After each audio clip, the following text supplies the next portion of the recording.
I'm joined in studio by Dara Smith-Naughton. How are you?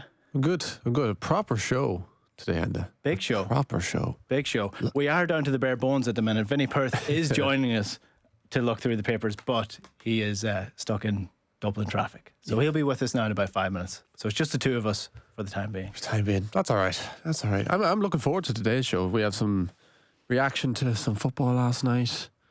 Ryan O'Donoghue, as you say, all that's happened this month for him is that PWC Player of the Month, and I believe his birthday as well. It was his birthday, yeah. Yeah. 28. Feels like he's been around a long time. Yeah.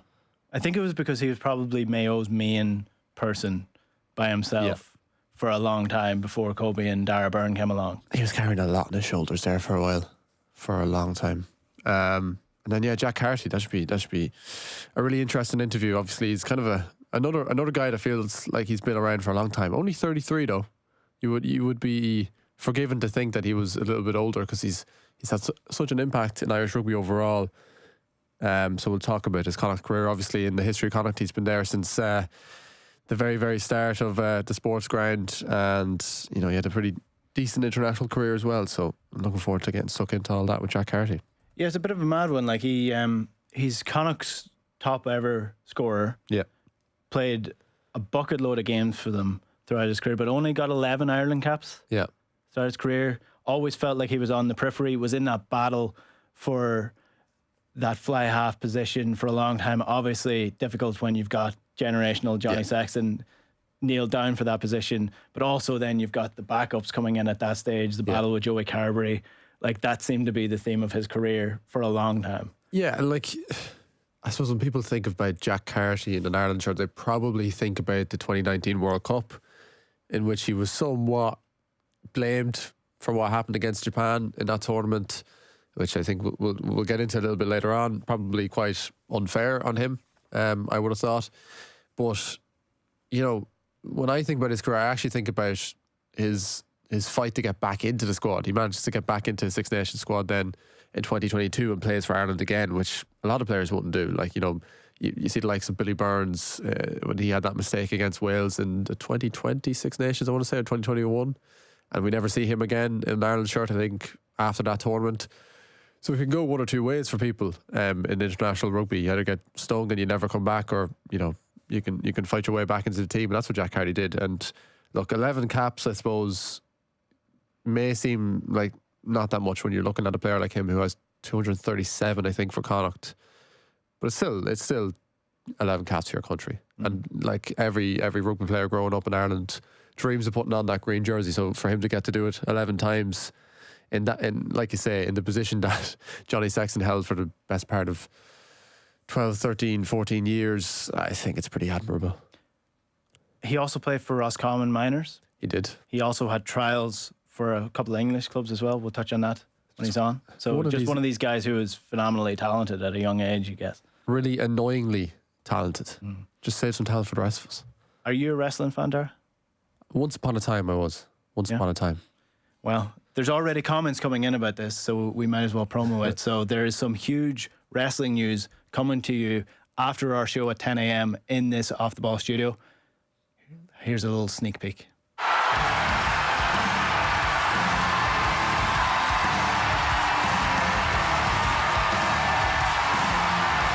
Oh my God, Cole, did you know about this? Not at all. Becky Lynch has returned.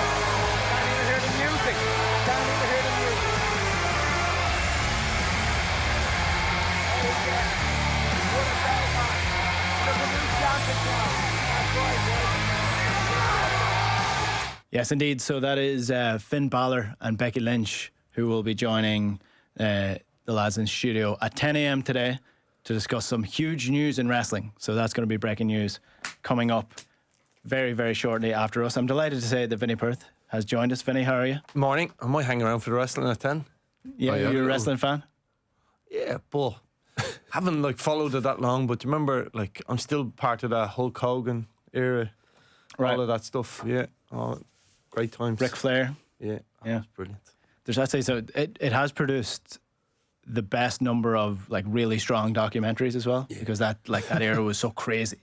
But when you look back now, you're watching nonsense. But at the time, you didn't think It doesn't matter, yeah. Interesting. We've got 3 different generations of gonna say, wrestling here. yeah. So you would have been Ric Flair and Hulk Hogan. I would have been The Rock and Stone Cold Steve Austin. Yeah. And Yeah. you were saying you were Randy Orton, Randy and Orton. Rey Mysterio, John Cena. John Cena, yeah, that kind of era. Yeah, Kane, Undertaker, yeah. Yeah, so I would have lost interest at your era. It became then not for me. Yeah, mine was the Attitude Era. Yeah. So you had all these guys, fake. The Sort of hard Undertaker men. was still lulling me back in at different stages. Yeah. Well, Vinny, we may as well start with the big news Yeah. today, and it's in the back pages of the paper as well. Daniel Kelly is photographed here in the back of the Indo, photographed in the back of the Daily Mail as well. Shelbourne 3-1 defeat to Ajax in the Ajax Arena, or the Amsterdam Arena last night. And on the face of it, look, it was a dominant performance from Ajax, as was expected. But that goal from Daniel Kelly just gives you that little glimmer of hope that with this tie, that's a fairly decent return going away to a team that you're thinking they could easily blow us away here. Yeah, I think ultimately it's a what's the word I look for? A good result in the sense of it keeps the game alive coming back to Tolka Park. And in that dressing room, all they would have hoped for before the game was to bring the game back and have a real interest in it. Look, they're not going to sell any more tickets as a result of it. But sometimes particularly in Europe, it's not just about selling tickets, selling out stadiums. It's about what it generates in terms of the wider sporting public. It's around Shelbourne supporters. It's around people chatting about it, whether it's mainstream media. And this Ajax game is a great example of being lucky enough to experience it when something special happens in Europe. And there's no doubt for these players and the club playing Ajax is something special, albeit it's early in Europe, but still a great occasion for them. It goes beyond, the interest goes beyond League of Ireland, it goes beyond general sporting fans. Just general people are going, that even this morning are now starting to hear in the radio say, oh, Shells played Ajax last night. There is that thing, and I think that's all good for Shelbourne and for League of Ireland football in this country. So, but on the match, look, they were completely outplayed at times, and Paddy Barrett, that long pass in behind, which he's done so often for Shelbourne, and ultimately a little bit of unlucky falls to Daniel Kelly, who I think Daniel has a huge amount of European experience and slots it away brilliantly. So it just gives a real bit of hope, doesn't it? But it is the hope that kills you, let's be honest about it. It is, yeah. So for anybody who missed this game, so it started off, it was on Premier Sport. Mickey Goots, who is being strongly linked with a move to PSG. It looks like he will actually move to PSG if Bradley Barcola signs for Liverpool. He is Ajax's star man. He wins a penalty very, very early on. Some good touches in there, gets into the box. You're looking at it with VAR and you're trying to decide, did he get the ball or did he get the player? Ultimately, I think it was probably a penalty. He tucked it away nicely. Then Owen Windell, he gets the second goal in 22 minutes. Kasper Dolberg, who some people might remember was linked with Celtic last season, he got a goal in the 50th minute to make it 3-0. There's a penalty to Ajax. It's saved by Ed Beach. And then Daniel Kelly gets a consolation goal in 84 minutes. But it could be more than a consolation goal if Shelbourne do get anything out of this in the reverse tie. It could be an absolutely massive goal from Daniel Kelly. Beach was outstanding, by the way, as well, Yeah, wasn't he? so I was going to say, to make that point, yeah. So Beach, overall, he saved a penalty in the second half from Guts. He also made 8 saves outside of that. Yeah. So for those of you who like XG, or even if you don't like XG, the measurement that we're using for this is he faced a XG of 4.79 in this game, and he prevented 2 of those. Yeah. So this could have been 5-1 or 5-0 had it not been for Ed Beach. He's a new signing for Shelbourne as well. He only joined in July last month. So to be able to cement his place in the team for this game and then also put in one of these performances, like surely that immediately gains the trust of the entire squad now. Oh, it does, yeah. And I think it's so often you see this. People look good goalkeepers when they play against top teams. So often you see, a goalkeeper from lower down the league win Keeper of the Year because he's faced more saves than anybody else. But ultimately then Beach still has to make them saves. Spiel has been very good for Shelbourne for a number of years, for a year and a half or so, and it's just came off a little bit.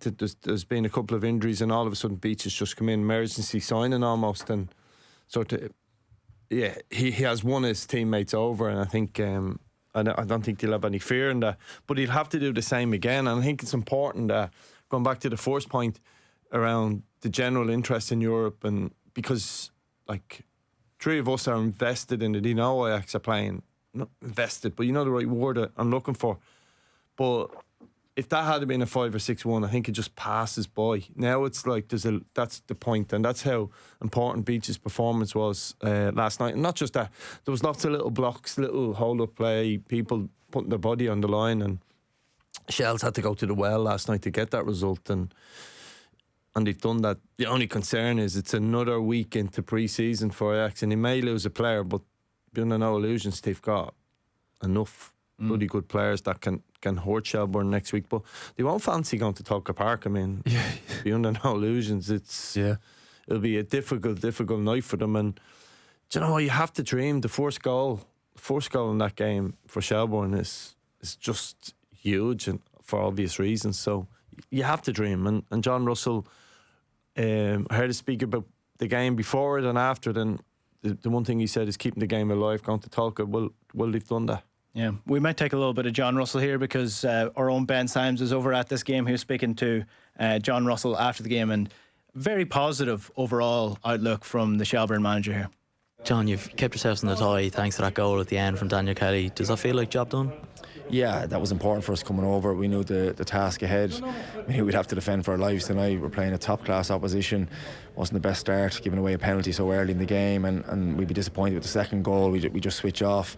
But our defensive display was bodies on the line. We knew we had to hurt tonight, but I felt we'd be dangerous on transitions, and we would get 1 or 2 chances. And you could see the impact the subs made second half, and I felt Dan Kelly had a goal in him tonight. You could see he was a threat in the first half. Just our final ball, couldn't release him, but he follows in brilliantly from Ali Coote's effort, and definitely keeps us in the tie. How does it feel when it's 20 minutes in and it goes 2-0 down and it firmly felt like the tide was with them? Yeah, they showed their quality. I mean, some of their players tonight, the left winger, I think there's talk of him going to PSG. Hopefully that's his last game, but he was incredible. The speed that they played at, they put you under pressure, the combination around the box, but we knew what was coming. We had to defend for our lives. You go 2-0 down early on, it was important to get in at half time. There was a lot of good stuff in terms of our defensive work rate. I said we were disappointed with the 2 goals. The improvement second half was to try and be better on the ball. Our reset, we knew Dan was that threat on the break, but we needed to play backwards to play forwards and open up. We were probably a little bit nervous in that first 20, but you saw there was a spell after about maybe half an hour. We had 2 or 3 minutes where we started getting on the ball, and Jack and Kerr showed their quality. So that was the message second half. And you concede too early again, but the response from the players, and look, Eddie Beach for me was world class tonight, absolutely world class. Some of the saves he made, and the penalty save gives us life, gives us energy. The subs that come in, and the tie is definitely life. Just looking ahead to next week then, on Thursday in Tolka, a sold-out clash against the European giants, and you're still in the tie. What does that mean to the club? Yeah, it's huge for the fans travelling over, people tuning in back home. We're playing a monster club. We rode our luck at times tonight, but we had to defend, and the lads did that. The subs made an impact, and we knew Eddie would have to have a top game, and he did. And that was always the ambition. Could we keep the tie alive and bring it back to Tolka? Full house. It'll be a different game.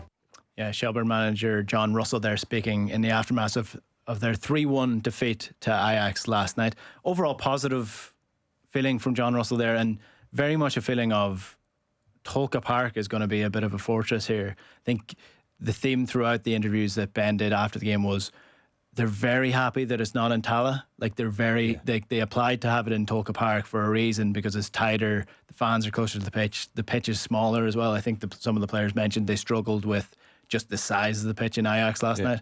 And I mean, like, Tolka Park is going to be one of the more unique stadiums that is in European football this year, because it's such an old ground. Do you think it will make much of an impact in this game? I think it will make Ajax uncomfortable. There's no doubt about it. I mean, in their own cup competitions, if you're scouting Ajax over the last couple of weeks, which Shells won't have done, they will have played certain games in venues a little bit similar in certain stages. So, but it's not that it will make the really uncomfortable. Dressing rooms are decent in Tolka by League of Ireland standards, but they're awful by European standards. So all of those little things, the kit man be looking for his own room, manager be looking for his own changing rooms. We don't have one. Their kit man and their masseuse will probably be in the Shell showers with their beds.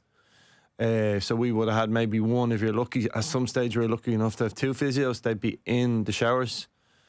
So I actually probably last night have 4 or 5 physios with beds and stuff like that. So they're all small things that just take players out of their routines. Normally have a strapping at this time. Well, we have to do it at this time. Yeah. How do bigger teams react to that? It's hard to know. I mean, ultimately, they don't play as well as they normally do. Yeah. I mean, if it was played at Aviva, everything would be comfortable for them, wouldn't have an issue in any way, shape or form. But ultimately, we have to say we don't beat a lot of top teams anyway by the time they get here. But I know I mean, we've seen Zenit St. Petersburg here in the last 10 years struggle at times and just about got over the line, but got there. But some players there went to a World Cup and came to Tala. It was Tala at the time, and wouldn't be even comfortable with the facilities in Tala at different stages. They're not near the levels that they're used to. So we've seen players come and struggle, but Tala is a little bit more comfortable for travelling teams, no doubt about it, in terms of dressing rooms and just the surroundings. So there'll be a lot of logistics headaches for Ajax next week, and all of that seeps a little bit down, and it just takes away from them. Ultimately, I still expect Ajax to get through, but let's hope it's a bit of a crazy night in Tolka Park. Yeah, because it's not just a novelty fixture now, because they've come back and it's only a 2-goal deficit. This is a game. And they have a real chance, like John Russell only in the job a few weeks at this point, has a real chance to stamp his name into history here. It's a huge ask. It's a huge ask. It's so funny. They've given themselves a chance. On John Russell, it feels like they lost in Kerry to nobody. They lost down in Waterford. They had that good result at home in Europe. Then they lost in Europe. This shouldn't be a mark on his card, but you feel like in 10 weeks' time it could be, he's only won 1 game in 10 games, or he's knocked out Ajax, or he's got a draw against Ajax. It's so early. It's just the world we live in. You're starting to hear people already. It's funny, going into this game, I felt there was a bit of a cloud around Shells, and still there. They're still lingering. Fans are still want more from the players. Not necessarily the manager at the moment. Shells have to do a little bit better, and in one sense Europe is pressure off. It's the next home game for Shells in the league is actually a huge game for them. I think they play Pats this weekend, and I think that's really important for them, because this might sound crazy to some people, but they're closer to the playoff positions than they would like at the moment, and almost everybody, with the exception of Sligo, ironically, are in good form for John Russell. So he's got to be careful. But playing Ajax, only 2 down, at home, full stadium, they've got to go for it. Got to go for it, but it's what they leave on the line after the game is going to be fascinating as well. Yeah, I heard John Russell speaking about coming in and not wanting to rip everything up, and he almost saying that he's not seeing it through to the end of the season, then stamping his imprint, but saying that he wants to just get himself in the door and figure out what's going on before making any major changes. So you hope that doesn't backfire on him. Like, you wouldn't want him to get to the end of the season and it be a disaster, and having not done it the way that he wanted to do it, because he felt that he wanted to just get settled and everything first. And I think it's important to make the point that they've got a really good squad, and that's probably the frustration of their fans. They've got good players. I think he's doing the right thing. I think you've got to go in and lift the mood. And that doesn't mean that's not a slight on Joey, but ultimately the last manager, they were under pressure. There's a reason why he lost his job. And now it's just about, sometimes when you go in, you can do one or two things. You can go in and kick, bollock and bite and change, but Shell's type of player you have didn't need that, I felt, and John's probably done the right thing. There was another Irish side in European action last night. Bohs at the losing to Norway side 2-0. Midtjylland of Norway at home. That was in Tallaght Stadium last night. Before we turn to that game, before we look at it, we might just finish off with the Shelbourne game and take some more reaction. This is Paddy Barrett speaking to Ben after the game. Paddy, you've got a big grin on your face when you're walking down here. It's not often you lose a game 3-1 and you're walking around like that. Yeah, as in, it's not obviously the result we wanted, but yeah, we'll have to take it. It's probably the best 3-1 loss I've probably ever had in my career. So the tie is still alive, and that's the most important thing. That was our plan before the game, was to keep the tie alive going back to Tolka Park, and we did that. With Dickie's goal. So it's in here. We're delighted, obviously, to take him to Tolka Park next week and have a crack off him. You've had huge experience in Europe, especially that run in 2016 with Dundalk. Where does that one rank for you? Because that stadium is just something else. Yeah, as in that probably surpasses the lot of them. I was saying earlier on about the time we played, obviously, Bate Borisov away. It was the best 1-0 defeat I've ever been involved in, but that probably tops that. Just obviously here, they were battering down our goal. Eddie pulled off some unbelievable saves. The lads blocked some unbelievable shots, So here is in. We're obviously going to know we're going to be up against it, but here it was obviously top draw to play out there in front of their fans against such a top side, So it was a special night all round.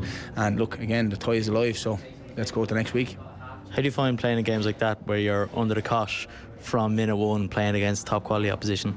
Yeah, obviously. Look, I said at the start of the game, I said, lads, do not concede early, because obviously here it could be anything then. It could have went Pete Tong, and then here 2 or 3 minutes in, they get a penalty and 1-0 up and then 2-0 up after, I'm not sure what it was, and obviously I worried then, because here again you're against a top European side, top European players, So here, to be fair to the lads, credit to them that we stuck it out, and we rode our luck at times. But here, we knew that was going to be the case, and look, we're delighted, obviously, to get the goal and keep the score down, and like that, we'll take him to Tolka Park. Thankfully, it's on in Tolka, so yeah, it's in here. We'll have a crack off next week and see where it takes us. You obviously did your role in the back 3/5 as well, but Eddie behind you was absolutely phenomenal this evening. Yeah, brilliant. Fair play to him. I'm delighted for Eddie. He's only in the door, and it's a massive performance for him. We pulled off some unbelievable saves tonight. So yeah, fair play to him. He kept us in the tie, and like that is in here, the back 3, back 5, back 10, whatever you want to call it. We done our jobs tonight, and the old saying that Roy Keane says, he only done his job, really, isn't it? But no, he pulled off some unbelievable saves. So fair play to him, and I'm sure we need him again next week to do the same, and hopefully we can get a better result. You spoke there about how important this game is to play in Tolka. Do you mind just expanding on that, because it's obviously going to change how they play, but for yourselves as well to have that to go back to, and you're not going down the road to Tallaght? Yeah, of course. Here, like that, it's a home tie. You want to make it feel like a home tie. It's different when it's on in Tallaght or on the Aviva. You don't get that closure of Tolka Park, them fans up on top of you, the fans behind you, as much as you do in Tolka. So here, Tolka is the best place for us to play, and we're delighted it's on there and it's not elsewhere. But look, we still have a big, massive job to do. Obviously, the pitch is probably a lot smaller than that one out there anyway. So here, it'll suit us. We can get in their faces a little more, and we can probably press them a little bit higher, So here, it's going to be a different game next week. Absolutely. A different game for Shelbourne next week at home to Ajax. 3-1 defeat for them in Amsterdam last night. A couple of comments coming in. Keep them coming on the YouTube stream, or you can text us on 087 9180 180. Kerr O'Leary says that was a pre-season game for Ajax. Real Betis game versus Arsenal was their 6th friendly of the season. Ajax had played 4. Shelbourne should be proud of their effort, but that's all. Yeah, but we know that, and that's why Europe opens the door again for some Irish clubs against them. And that's why it's positive. I think in a month's time it could have got to 5-6-1. No one's suggesting otherwise. But it is a night. It was a League of Ireland night where it's built another little bit of interest. No one should suggest. I think sometimes, in fairness, some League of Ireland people go a little bit overboard and speak about world class and all of that stuff. It wasn't. It was just a really positive night for Shelbourne Football Club. They're still alive in a tie against one of the great clubs of European football. It's a lot more interesting for the layman now to say, oh, they're playing Ajax. It's only 3-1. They're still in this game going into the second leg. And you might get another interview with Paddy Barrett where we don't know whether he's from Waterford, Dublin, Louth, Sligo. There's accents all over the place. He's lived in Cambodia as well. I think Cambodia played for someone there. So Paddy's been, and Scotland obviously. So and he's picked up a few little twangs. He's got a gang of mad sisters at home that probably keep that little bit of Waterfordness in him at different stages. He hasn't lived there in a while, but just chuckling at his couple of different. That here is almost sounds like he's from inner city Dublin here, you know. Yeah, it was great. It was a great interview from Ben as well. Just fun, and it's good to see players being positive as well and realising that they're in the middle of that's what a Europe really shows big you. time. It shows everybody what the League of One players are like. They're the man on the street. They're the fellow you walk past every day. And I remember, I don't know if I told the story before, but 2016 when we beat Bate 3-0. There's a picture in the back of one of the papers of me and Stephen, and I was working at the time, so I was in work on Dame Street the following morning. I was sort of project managing a job that was going on in the centre, believe it or not, on Dame Street. This electrician comes to me, I know you somewhere 7:30 the following morning. So the highs of qualifying for group stage and all of that stuff, 7-8 hours later I had to be on a site. Just things worked that way, and I had to manage something that was being delivered and different things. And he's up in the ladder, and there was a bit of banter. Like, it was like a half a building site. Shop was still open, but we were working in one half of it.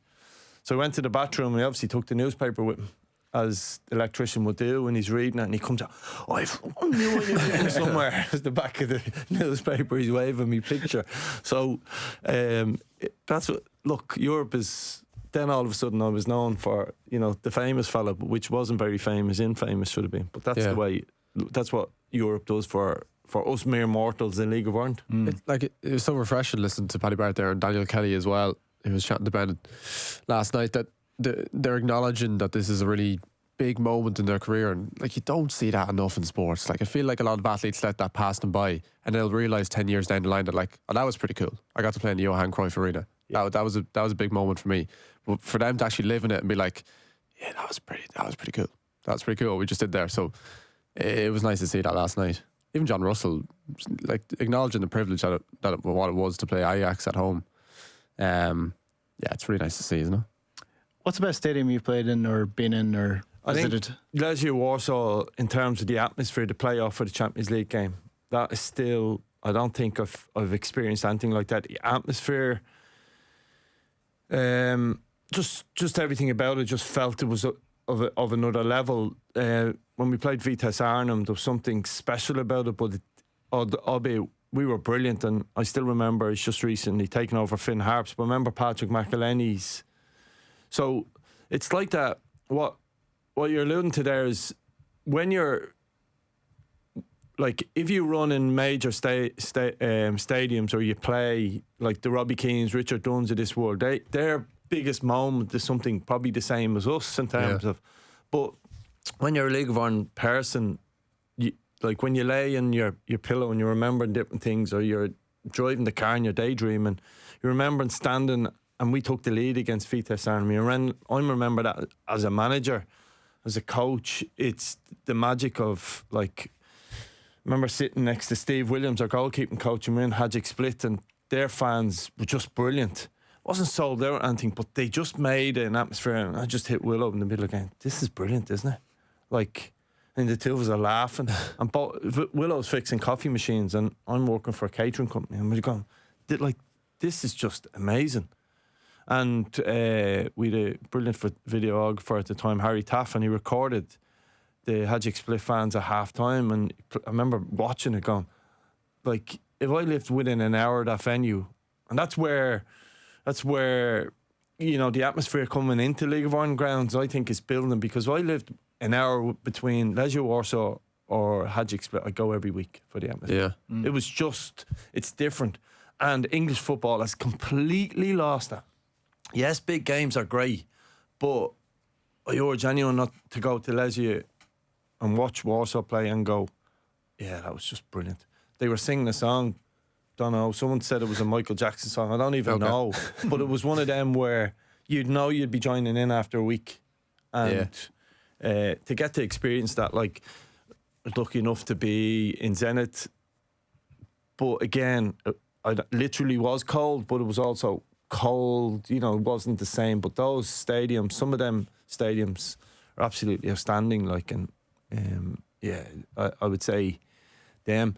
The other one, ironically, that I still think is my favourite stadium to go to is Windsor Park. Feels like you're standing in a stadium with 40,000 seats in it.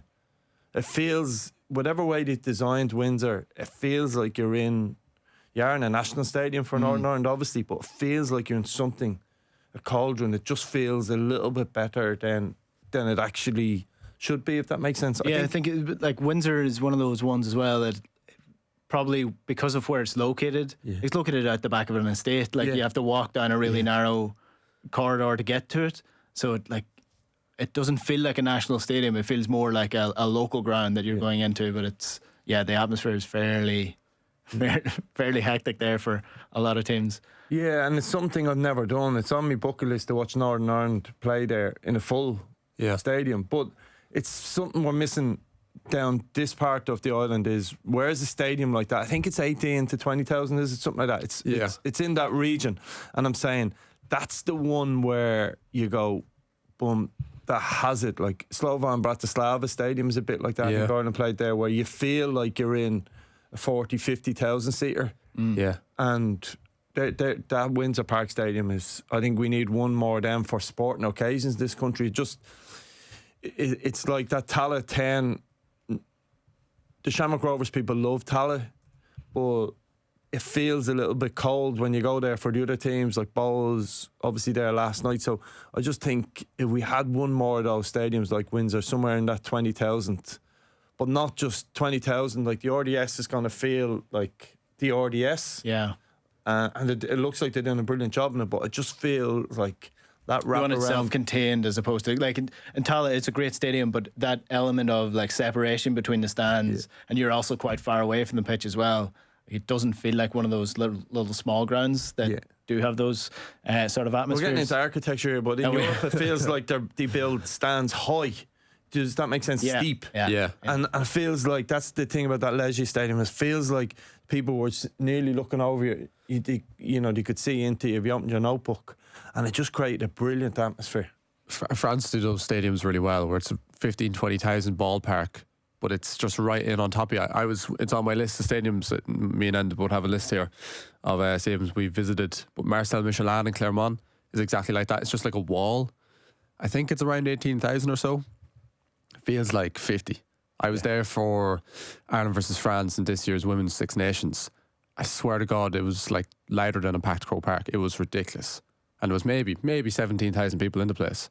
But it, like I say, it was just so steep. And I think there's a good buy-in in Clermont as well, because that is just a proper rugby town. Their football is like Division 2 or Division 3 in France, so they don't really care about it too much.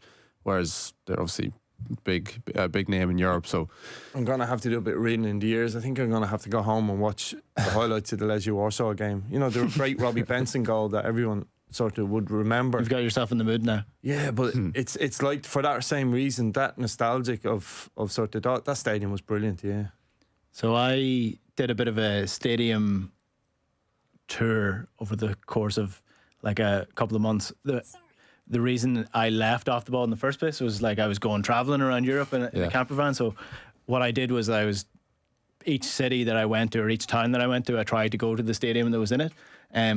It mainly worked better in Spain because Spain was just more open and easy to access, whereas like you get into France and Italy and like the cities are actually quite tough in a camper van in general. Okay. But so I make it around about 26 stadiums that I've been to across Europe in total. Most of them are in Spain and Portugal, actually. I started off in Bilbao, so I went to the San Mamés. Yeah. Then I went to the Anoeta Arena when I was in San Sebastian, the Real Sociedad Stadium, Racing Santander Stadium. In Santander, actually, somebody who was a fan of I was documenting it at the time. He was a fan of Santander, and he knew the person who was running the stadium or something like that, racing. They were previously a La Liga club, but they were in Division 3 at that stage when I was there. So they just let me in the ground by myself. I was in the chairman's office, and he was there. I was just chatting to him.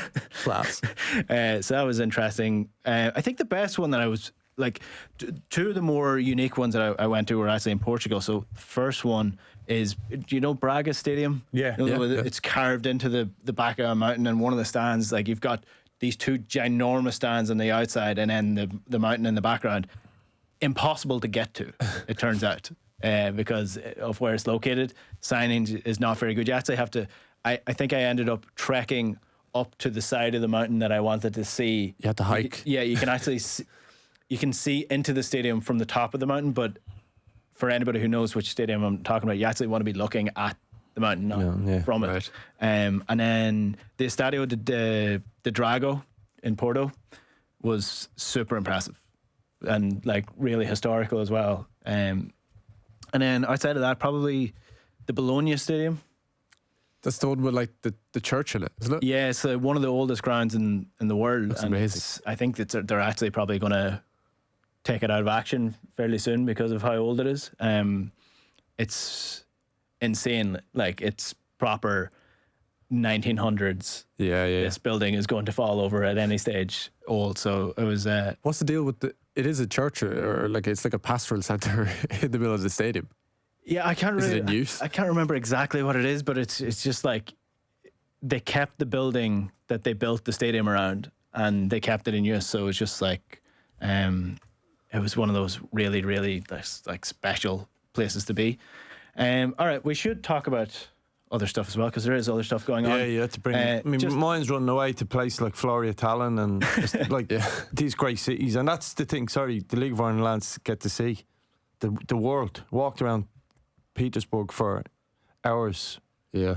That's the best part Tallinn, about the Conference League and the Europa League as well. Is like, yes, the Champions League quality wise is the best to watch, but when you actually look at the names of the places in Europe that the Europa League teams are playing in and the Conference League teams are playing, that's what European football used to be like. Just like learning geography through football. So almost. I don't miss the day-to-day of football in any way, shape or form. I haven't missed it in a long time. But when I go on live score and I'm looking at results, I go, oh, Riga, yeah, I remember that. Oh, Tallinn, and that's the bit you sort of, I remember that was great city, that was brilliant, and it takes you on some journey, like, yeah.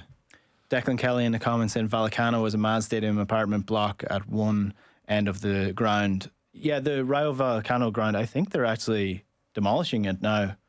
Having played, they went on a mad run in the Europa League last year, and having the ticket stand for their Europa League final, it was incredible. It was like a little small box office that you would see almost up at Dundalk or out in Tala or something. I think they're actually demolishing that ground now soon. I need to finish on one, but like I made me business not necessarily no Everton fan at all. I'm actually grew up a Liverpool fan, late 80s, so I despise only one club in the world. It's probably Everton because of that rivalry at the time.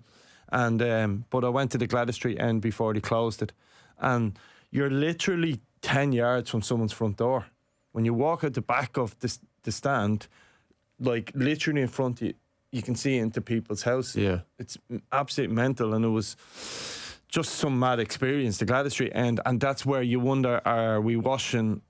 Are we making football corporate in the world? We watch a lot of Premiership and stuff like that.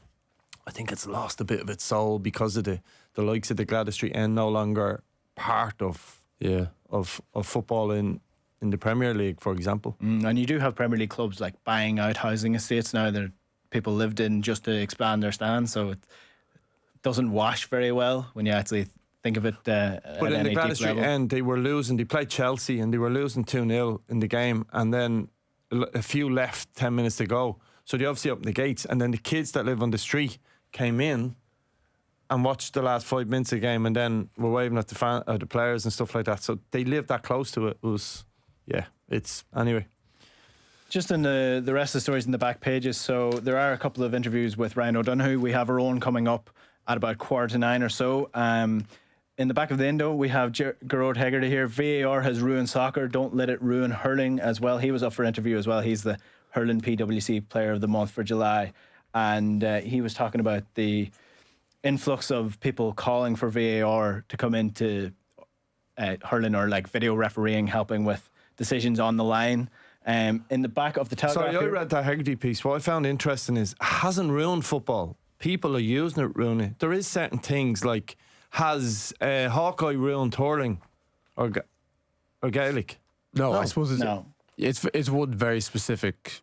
It has one very specific purpose. Yeah. And it's only used maybe 4 or 5 times a game at most. Learn from Hawkeye and learn from VAR and say there's certain decisions, whether it's a square ball or if something's over the line, that's okay. You don't have to have every tug of a jersey. Is it a black, a yellow?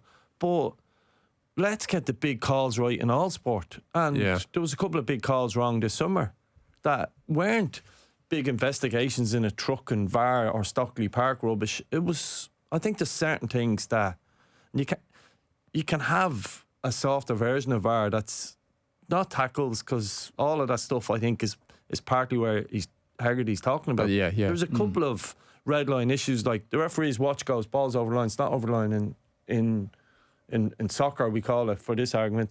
That's fine, that's just what we want. That clears out the nonsense of people being really hard done by. Well, there is this element of like Premier League exceptionalism in that every sport now that has VAR, where the assumption is that it would be the same as they do it in the Premier League. But shouldn't be forgotten that the Premier League ripped up the script with video refereeing, invented their own version of it. And that's the point. And that's the problem, because they made a hames of it.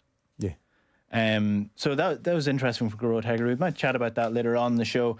In the back of the Telegraph, so just if you're wondering if there's an update on the Infantino situation, so UEFA refuses to call off boycott in attempt to oust Infantino. So in the last 24 hours, this is the first time that Infantino has not been on the back of the pages, but the FA in England has pulled their support for him, and CONCACAF are looking at potentially trying to force a vote of non-confidence in Infantino before they even get a chance to potentially run someone against him. So the November deadline is fast approaching for them if they want to put someone up, but they are looking to oust him before that actually comes about. So Infantino could be in a bit of bother. That story could still develop. We thought it was gone. It's definitely not gone away just yet.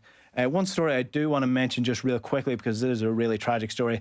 It's in the back page here. Tributes to sports star Aoibhinn, 16, who died after a sudden collapse on GAA pitch. So this is about 16-year-old Aoibhinn Clark, who was playing for a local club, Tagmon Conross, in the LGFA, and she collapsed and she tragically passed away on the pitch. Her father was actually a linesman during the game. So it's a really, really sad story, and our thoughts go out to everybody involved in that game, and also to the Clark family, because definitely deserves a mention. Really talented player, and just that really tragic. Really tough. It reminds me of the Zara Murphy one 2 years ago, maybe a month ago, 2 years ago. Just died on the pitch. Her father was there and her grandfather watching the game, and you think kids we need more kids, more girls playing sport, and this thing is just, when these things happen, they're just tragic, aren't they? And it's, you couldn't imagine that. Like, and we'll debate whether a ball is over the line, all of that stuff. Ultimately, it doesn't matter when stuff like this happens. It's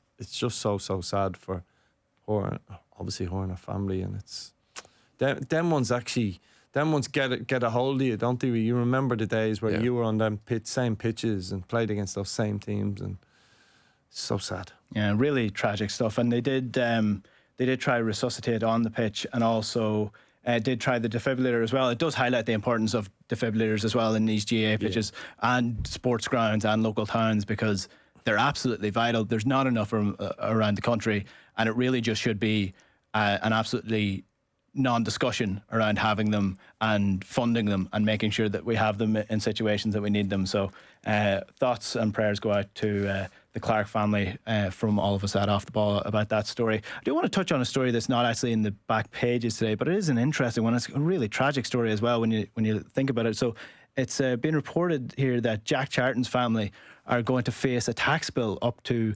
£233,000 to keep his World Cup medal from 1966. So this is actually the inheritance tax bill.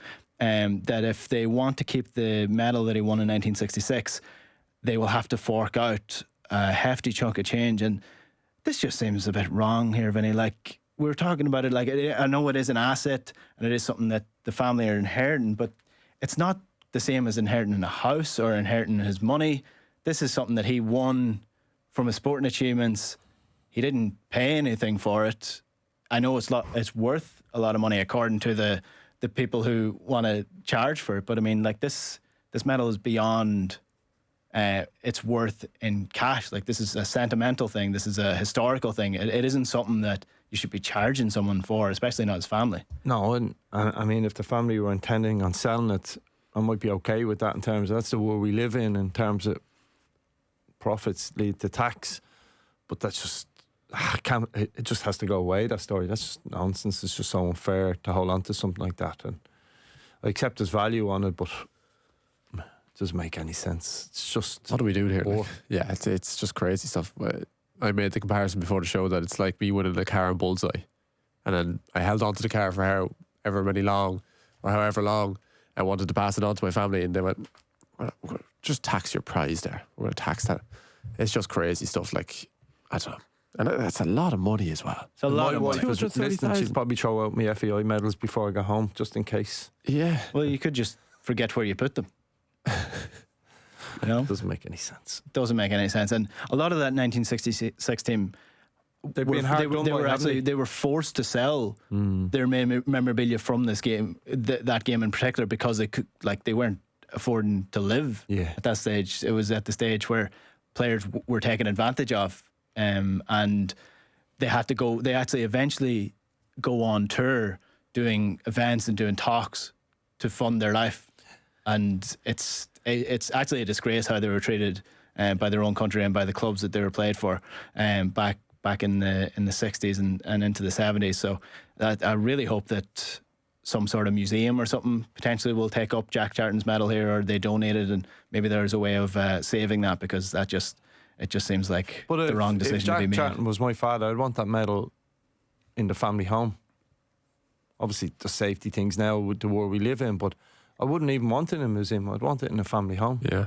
I think it's part of the family and part of the family history, so I don't think there should be, Loads of comments coming in, and do keep them coming on the football stadium. I knew this would be a conversation that would get people going, because football stadiums are something that people love. Kerr is in touch. He says the narrow Bombonera stand for Boca is mad. That's a stadium that was on my bucket list, and it pains me that they're tearing that down and they're building a bowl. It looks the same as what the new camp looks like, the current new camp that no longer looks as iconic as it once did. We're building these football stadiums that look like spaceships, and they all look the same, and nothing is unique anymore. And it's like that really pains me, the Bombonera one. Kerr also says Luton Town Stadium literally has people's houses in the stands. I think we experienced the Luton Town Stadium a couple of years ago in the mainstream. Saitama Stadium, says Carlino, in Tokyo, is unreal. Everything is computerized, and out of the stadium hardly any staff. So that's sort of a new a modern stadium, we'll say. I actually was I was in the Brighton Stadium last year for the women's rugby match in the World Cup. Oh yeah. And they had a system that you would, one of those non-payment stores in it, where you scan your phone, you tap your card going into it, it opens up the gate, you just go in and grab whatever you want. And then you leave and it charges your card. Okay. So there's no staff have to buy in it. something. Yeah. You have to buy something. There's no staff in the shop. And ultimately, like, when you pull it back, like, it's a nice modern tweak, and it's convenient and quick. But why are they doing that? They're doing that so they don't have to hire staff. Like, Yeah, pretty much, yeah. which is, that's not great. But if England were to host the World Cup, when the game starts, you'd struggle to tell the difference between a lot of their stadiums, even already. As in, because the branding is gone. Mm-hmm. So once the game starts, the branding is the same. Just like, you get to that stage where you start thinking they start to look the same. Yeah, that's the sad part. I have a couple stadium shouts for you. Go for it. Random enough, I was in the Park End Stadium. Do you know where that is? Parkhead as in not Celtic, No, Parkhead. Park Ken. Oh, Park Ken. Sorry, no. FC Copenhagen Stadium. I went to a Coldplay concert there. Really cool stadium. I'd like to see a football game there. The Philips Stadium in Eindhoven. Oh, nice. Yeah. I watched the Women's Champions League final in 2023, I want to say, between Barca and Wolfsburg, I think it was. Johan Cruyff I've been to before as well. San Mamés, that's a really good stadium. I know we're giving out about bowl stadiums, but that's a pretty that's a cool stadium. That's a unique bowl stadium because it's built into the ground. Yeah. They built it up. Yeah, so like the street level is kind of on the first or second floor, you would say. Yeah. And yeah, it goes down into the ground. But oh my God, I was there for the European finals weekend in the rugby, and Jesus Christ, it was about 40 degrees that weekend at Bilbao Times, and it was an absolute sauna because of the way it is. It's like a cave, and the roof just about opens. It's like someone described it as an upside down sombrero, and that you have this kind of round enclosed roof with just a little hole at the top. But really, really cool stadium. Looks really well. Apparently, it was the Aviva Stadium was like took inspiration. The architects behind Aviva Stadium took inspiration from that stadium, but it doesn't look anything like it. So I don't know what happened there. What's the difference between great stadiums and iconic ones? Like Wembley was iconic with it until they ripped it down, made it a new. Now it's just a typical American stadium. But you know, like the old San Siro, that was iconic. Yeah, I was at that a couple of years ago, and it genuinely blew me away. Yeah. Like it was one of those ones that was like it lived up to its expectation. And you remember the Monaco Stadium is still there, obviously. You can see why, because stuff that brings you back to great European nights. There's certain stadiums that you go, like the French stadium still has an element of that where you go, yeah that looks, Murrayfield looks like an iconic stadium. Yeah, it's a great stadium. That's a great stadium. I think the most impressive stadium that I've been at was the MCG in Melbourne. Oh yeah, so it's the Melbourne Cricket Ground, 90,000 capacity, and it's an actual circle as opposed to like an oval arena. Yeah. So it's huge. It's I suppose that's answering your question. It's a modern stadium, but it's more impressive than it is, I guess, like historical or like Australian people might disagree with me there, but I don't know the full history of the MCG, but it was like incredibly impressive. Sort of like Croke Park. Like Croke Park, I think people who haven't seen it before, not only is it incredibly historic and iconic, but it is sort of like really, really impressive as well as a ground. You'd definitely go to Mexico to the Azteca. Yeah. Just to see Azteca, again. Azteca, yeah, wouldn't you? We should bring you some of the news that's going around as well. So there is a All-Ireland final this weekend. Cork and Galway taking on each other for the third time in a row in the women's camogie final. 6 years in a row, Cork have been in the final. Galway won it last year, Cork the year before. So this is the three-peat of this game, and it's going to be a massive clash. The Cork team has been named. The Galway one will bring you later on the show. And Cork have named an unchanged team from their semi-final win over Tipperary. So they're going into this game in great form. Another story that caught our eye from yesterday, and it's professional haters Argentina back in the news again. So Argentina announced yesterday that they're going to create a special day to celebrate beating England in the World Cup semi-final. So the 15th of July from now on will be a special day in Argentina to commemorate their win over England in the World Cup semi-final. They announced yesterday that it's not just a tribute for the milestone achieved by their senior team, it's a recognition that also extends to their national teams from the youth, the men's, the women's, the futsal, beach football and field football, who train daily at the Lionel Andres Messi training complex with hope, joy and responsibility of representing Argentina. The pettiness. I love this. Knows no bounds. It's amazing. I don't think this has always been a thing, has it? Like, because obviously you have the Maradona hand of God. There's a little bit of a rivalry there, but it feels like it's really wrapped up over the last 4 weeks. It's like, I don't know what the catalyst has been here, but even the rugby. I don't know if you saw the rugby players. They played each other there a few weeks ago. And they used the 86 jersey just to spite England. Yeah. It's like, what's going on? Why are they choosing to do this? Do you imagine England done it to Argentina? If England had won the semi-final, we'd be saying how petty it was, and we'd be slagging England off. But I secretly like it. I think it's a bit great. of fun. I think it's great. I think it's a bit of fun. I do wonder, like, how much they're going to celebrate. Like, is it just another bank holiday? They get a bank holiday out of it. Well, I don't know. It's a special day of commemorating, so you want to get something out of it. So if we were to create our own bank holiday based on a spiteful sporting day, what would it be? Probably beating England. Beating England in 94. Or sorry, 88. 88. Sorry, yeah. Would it be? Would it The be Euros, that? yeah. The Euros. Don't know.